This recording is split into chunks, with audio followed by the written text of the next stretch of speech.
माननीय योगीजीનું સન્માન કરીશું।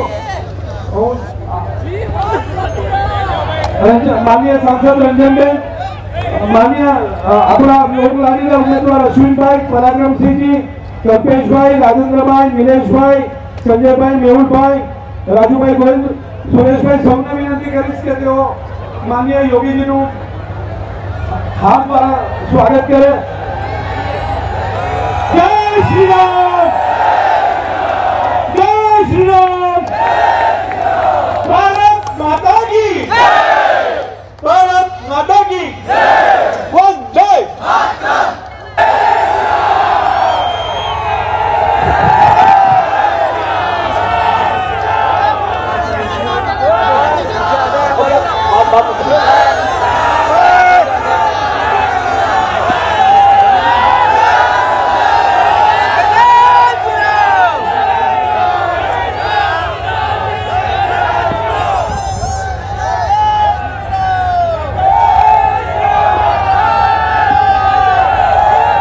વાઘોડિયાની જનતા જનાર્દનને મારા જય શ્રી રામ।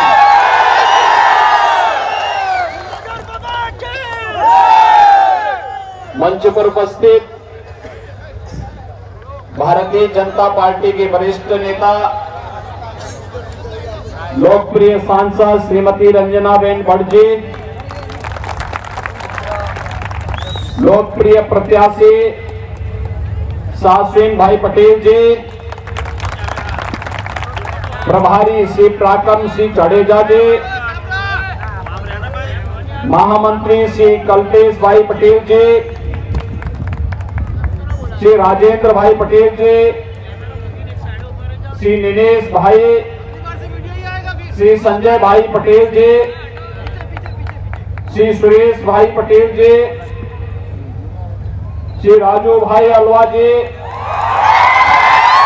भारी संख्या में उपस्थित भारतीय जनता पार्टी के सभी पदाधिकारी और वाघोडिया विधानसभा क्षेत्र से जुड़े हुए सभी उपस्थित भाइयों बहनों,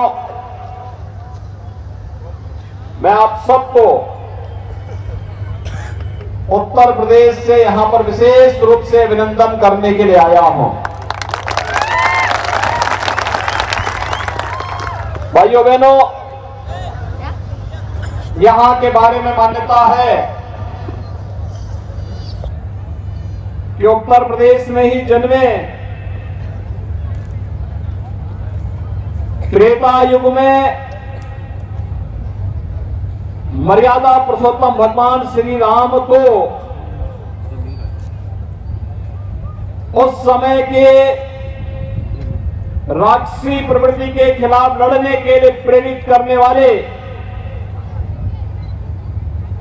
महर्षि विश्वामित्र की पावन साधना स्थली भी यही क्षेत्र है, जहां पर विश्वामित्री नदी भी बहती है। उस महान ऋषि के नाम पर स्थापित इस पवित्र भूभाग को और यहाँ की इस पवित्र नदी को मैं नमन करते हुए आप सबका हृदय से अभिनंदन करता हूं। भाइयों बहनों, गुजरात की अपनी महत्ता है और गुजरात के प्रति जिसके जो पवित्र भाव रहे हैं, हमेशा इस धरा ने उसे महान बनाया है। याद करिए, कभी उत्तर प्रदेश के जन्मे महर्षि विश्वामित्र एक महान ऋषि हुए। गायत्री मंत्र उन्होंने ही दिया था। उत्तर प्रदेश के मथुरा वृंदावन में जन्मे कृष्ण कन्हैया यहां आकर के द्वारिकाधीश हो गए और उत्तर प्रदेश के ही छपिया में जन्मे भगवान स्वामीनारायण गुजरात आकर के लोग पूज्य हो गए। गुजरात ने संकट के समय देश को नेतृत्व दिया है। देश की आजादी की लड़ाई जब एक ऐसे स्तर पर थी कि हर व्यक्ति के मन में एक संशय था क्या होगा, तब राष्ट्रपिता महात्मा गांधी के नेतृत्व में देश की आजादी की कमान आई और देखते ही देखते भारत आजाद हो गया। हम सब स्वतंत्रता का एहसास कर रहे हैं, लेकिन ब्रिटिशर आजाद भारत को कई भागों में बांटना चाहते थे, तो कमान लौह पुरुष सरदार वल्लभ भाई पटेल के हाथों में आई। याद करिए, सरदार साहब नहीं होते तो क्या जूनागढ़ का नवाब और हैदराबाद का निजाम मान जाता? कभी नहीं मानता। सरदार साहब के सामने इन दोनों को घुटनों टेकना पड़ा था और हैदराबाद और जूनागढ़ भी भारत गणराज्य का हिस्सा बना। भाइयों बहनों, जब भारत की राजनीति को कांग्रेस ने अपने भ्रष्ट कारनामों के कारण अविश्वास और अराजकता का प्रतीक बना दिया था, तब गुजरात की ही माटी के सपूत, गुजरात गौरव के प्रतीक, उस समय के लोकप्रिय मुख्यमंत्री श्री नरेंद्र भाई मोदी को गुजरात में भारत की के लिए भेजा और आज मोदी जी के नेतृत्व में भारत एक भारत श्रेष्ठ भारत बन रहा है। आज का दिन तो बहुत महत्वपूर्ण है। आज गुजरात में पहले चरण के मतदान हुए हैं। रुझान बताते हैं कि भारतीय जनता पार्टी सारे रिकॉर्ड तोड़ करके भारी सरकार बनाने जा रही है। और आज ही के दिन G20 के वे देश जिनका दुनिया के 80% संसाधनों पर अधिकार है, उसकी कमान प्रधानमंत्री मोदी जी के हाथों में आई है। भाइयों बहनों, ये गुजराती नहीं पूरे भारत के गौरव का है विषय है। आजादी के अमृत महोत्सव वर्ष में अनेक उपलब्धियों को लेकर के मोदी जी के नेतृत्व में आज भारत आगे बढ़ रहा है। 1947 में पता नहीं हमारे घरों में तिरंगा लहराया था कि नहीं लहराया था, हमने नहीं देखा, लेकिन आजादी के 75 वर्ष पूरे होने पर प्रधानमंत्री मोदी जी ने हर घर तिरंगा फहराने का काम करवाया।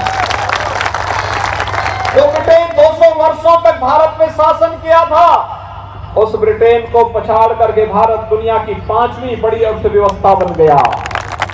और आज G20 के देशों की कमान भी प्रधानमंत्री मोदी जी के हाथों में आ गई। दुनिया के वे 20 बड़े देश जिनका दुनिया के 80% संसाधनों पर अधिकार है, दुनिया के अंदर शांति, सौहार्द, संतुलन और समृद्धि का मार्ग कैसे प्रशस्त होना है, अगले 1 वर्ष तक मोदी जी के नेतृत्व में तय होगा।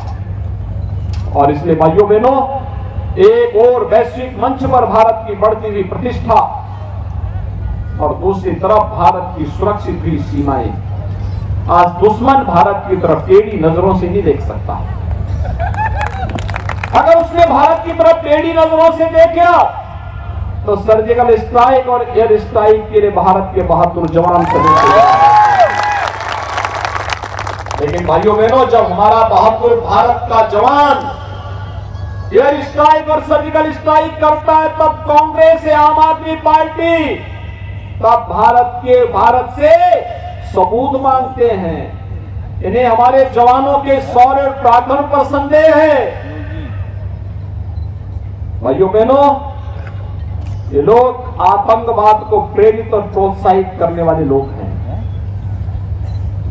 ये लोग भारत के सामर्थ्य पर संशय करते हैं। आज भारत सुरक्षित भारत बना है। याद करिए, 20 वर्ष पहले गुजरात दंगा मुक्त और कर्फ्यू मुक्त हुआ। आज भारत आतंकवाद और नक्सलवाद से मुक्त हुआ है। प्रधानमंत्री मोदी जी का सबसे नेतृत्व आतंकवाद और नक्सलवाद से मुक्त हुआ भारत। मैं भी रंजन बैंड का भाषण सुन रहा था। कैसे संकट में सरकार को अपनी जनता के साथ खड़ा होना चाहिए, कोरोना महामारी उसका उदाहरण है। फ्री में टेस्ट, फ्री में उपचार, जहां बीमार वहीं उपचार, फ्री में वैक्सीन। पहली बार किसी महामारी का वैक्सीन भारत में बना हुआ भी प्रधानमंत्री मोदी जी के प्रयास से, और एक नहीं दो वैक्सीन, फ्री में वैक्सीन। और फ्री में वैक्सीन के बाद फ्री में राशन की सुविधा भी हर गरीब को, 80 करोड़ भारतीयों को फ्री में राशन 2-2, 2.5 वर्ष तक दुनिया के अंदर कहीं नहीं हुआ, अकेले भारत में हुआ। भाइयों बहनों, संकट का साथी ही सही साथी होता है, और नहीं तो कांग्रेस और आम आदमी पार्टी तो अवसरवादी है। आपने देखा होगा कोरोना कालखंड में कहीं नहीं दिखाई दे, कहीं नहीं दिखाई दे। दिल्ली में आम आदमी पार्टी ने तो पानी के कनेक्शन काट दिए थे, बिजली के कनेक्शन काट दिए लोगों के, हॉस्पिटल के एक एक बेड को बेच रहे थे। क्या उम्मीद करेंगे इन लोगों से? और आस्था का सम्मान कैसे होना चाहिए भाइयों बहनों? अयोध्या में भगवान श्री राम का भव्य मंदिर का निर्माण कांग्रेस ने प्रधानमंत्री मोदी जी की दृढ़ इच्छा शक्ति और सूझबूझ के कारण आज अयोध्या में भगवान राम के भव्य मंदिर का निर्माण हो रहा है। भाइयों बहनों, कांग्रेस और आम आदमी पार्टी के भारत की आस्था के साथ सदैव खिलवाड़ किए हैं, भारत की सुरक्षा के साथ खिलवाड़ किए हैं।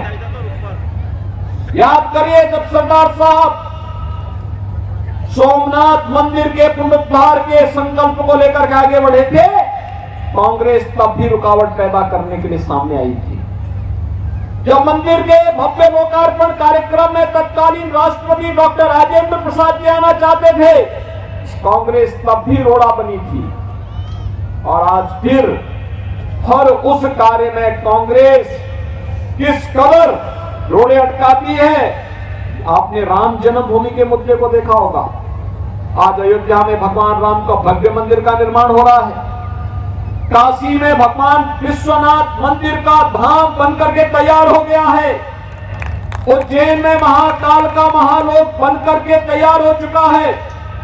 केदारपुरी में केदारनाथ धाम और बद्रीनाथ में बद्रीनाथ धाम का पुनरुद्धार का कार्य जोर शोर से चल रहा है।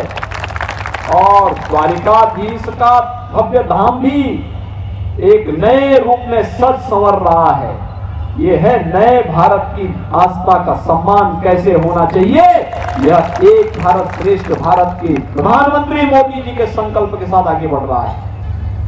और भाइयों बहनों, मैं यही आपसे पूछने के लिए आया हूं, क्या कांग्रेस कश्मीर से धारा 370 हटा पाती? क्या अयोध्या में राम मंदिर का निर्माण कांग्रेस करा पाती? क्या कांग्रेस आतंकवाद और नक्सलवाद से मुक्त भारत दे पाती? भाइयों बहनों, जब ये कुछ नहीं कर सकते तो इनको वोट क्यों देना?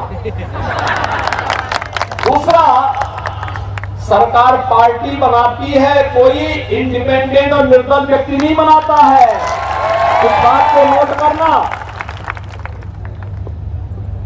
सरकार पार्टी बनाती है। भारतीय जनता पार्टी एक राष्ट्रीय दल है, और राष्ट्रीय दल होने के नाते आज के चुनाव के रुझान आप देख सकते हैं। भाजपा भाजपा भाजपा, हर एक बूथ पर भाजपा भाजपा नजर आई है। अपार जन समर्थन जनता जनार्दन का भारतीय जनता पार्टी को मिलता हुआ दिखाई दे रहा है। गुजरात की जनता तय कर चुकी है, सभी रिकॉर्ड तोड़ करके विरोधी दलों की सभी लोगों की जमानतें जब्त करवा करके भाजपा प्रत्याशियों को विजयी बनाना है। और उसमें बगोड़िया विधानसभा सीट अपने आप को क्यों वंचित रखेगी? फिर एक प्रतिस्पर्धा खड़ी हो गई है हर सीट पर, कौन कितने मार्जिन से जिताता है। भाजपा प्रत्याशी को जिताता है और उसी के साथ आए हैं। उत्तर प्रदेश ने शुरुआत की। उत्तर प्रदेश की आबादी है 25 करोड़, 403 विधानसभा सीट है। कांग्रेस 2, आम आदमी पार्टी 0, निर्दल 0।